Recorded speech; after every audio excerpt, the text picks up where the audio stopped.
Hi friends, welcome to my channel. Kulfi అన్న sound విన్న వెంటనే చిన్ననాటి జ్ఞాపకాలు గుర్తుకొస్తాయి. క్రీమీ చల్లని కుల్ఫీ, అది చక్కెర లేకుండా, మిల్క్ పౌడర్ లేకుండా, కండెన్స్డ్ మిల్క్ లేకుండా నేను మీకు చేసి చూపిస్తాను. కేవలం రోజు యూస్ చేసే పాలతో ఇంట్లోనే క్రీమీ కుల్ఫీ తయారవుతుంది. ఇది అద్భుతమైన రుచితో ఇంట్లోనే రెడీ చేసుకోవచ్చు. కుల్ఫీ తయారు చేయడానికి ముందుగా గట్టి అడుగున్న ప్యాన్ తీసుకోవాలి, లేదా నార్మల్ ఫ్రైయింగ్ ప్యాన్ తీసుకోవచ్చు. ఇప్పుడు ముందుగా అందులో కొద్దిగా నీళ్లు పోయాలి. ఒకసారి కలిపి వెంటనే 1/2 లీటర్ పాలు పోస్తున్నాను. ఇక్కడ నేను ప్రతిరోజు ఇంటికి వచ్చే పాలను తీసుకున్నా సరే అద్భుతమైన కుల్ఫీ తయారవుతుంది. సమ్మర్ సీజన్ అంతా పిల్లలు పెద్దలు అందరూ దీన్ని ఇష్టపడతారు.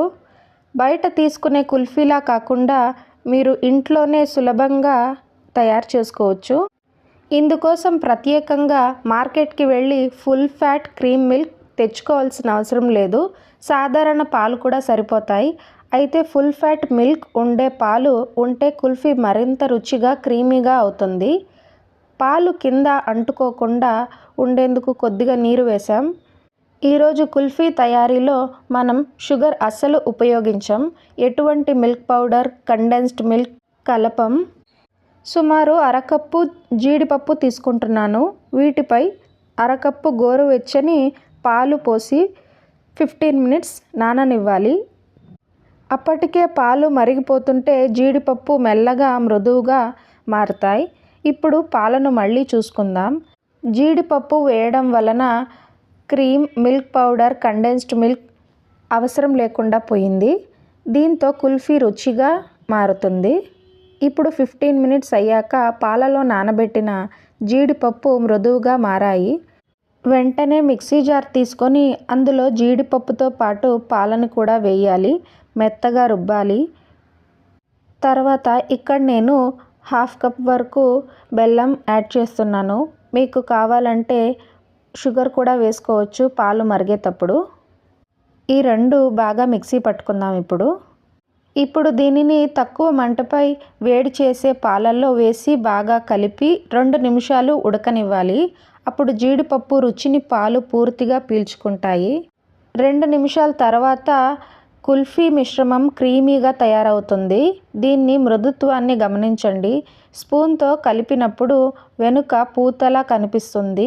వేళ్లతో గీసినప్పుడు స్పష్టమైన గీత వస్తుంది.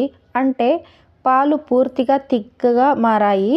ఇప్పుడు కుల్ఫీ మిశ్రమం పూర్తిగా సిద్ధం. దీనికి మరింత జీడిపప్పు నానబెట్టిన తర్వాత నేను చేసినట్లే మీరు కొద్దిగా జీడిపప్పు లేదా బాదం కూడా వేసి కలిపితే ఇంకా రుచిగా ఉంటుంది. ఇప్పుడు గ్యాస్ ఆఫ్ చేయాలి. దీనిని ఇంకాస్త థిక్గా చేయాల్సిన అవసరం లేదు, ఎందుకంటే చల్లబడే కొద్దీ మిశ్రమం ఇంకా థిక్గా మారుతుంది. ఇప్పుడు ఇది బాగా కలిసిపోయింది, కొంచెం చల్లబడింది. ఇప్పుడు మీరు చేయాల్సింది ఏమీ లేదు. మిక్సీ జార్ తీసుకొని ఈ కుల్ఫీ మిశ్రమాన్ని అందులో పోయాలి. దీన్ని బాగా మిక్సీ పట్టుకోవాలి. ఇప్పుడు మనకి క్రీమీగా ఉండే కుల్ఫీ మిశ్రణం తయారైంది. ఇక్కడ నేను నార్మల్ గ్లాస్ తీసుకున్నాను. అందులో ఫ్రీజ్ చేసుకోవచ్చు. ఇప్పుడు కుల్ఫీని మూత పెట్టాలి. ఇక్కడ నేను బటర్ పేపర్ని తీసుకొని ఈ విధంగా కట్ చేసి వేసుకుంటున్నాను.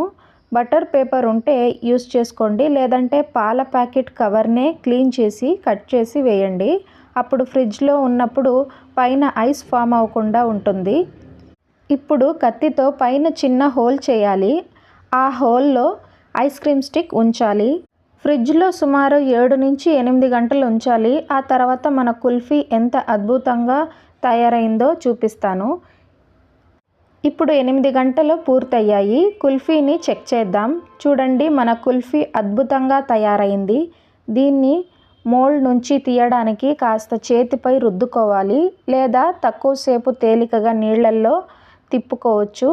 ఎక్కువ నీటిలో ఉంచితే కుల్ఫీ కరిగిపోతుంది. క్రమంగా తిప్పుతూ కుల్ఫీని గ్లాస్ నుంచి తీసేయండి. ఇప్పుడు ఇది ఎలా ఉందో చూడండి. చెప్పాల్సిన అవసరమే లేదు, చూస్తూనే అర్థమవుతుంది. మన క్రీమీ కుల్ఫీ అద్భుతంగా తయారైంది.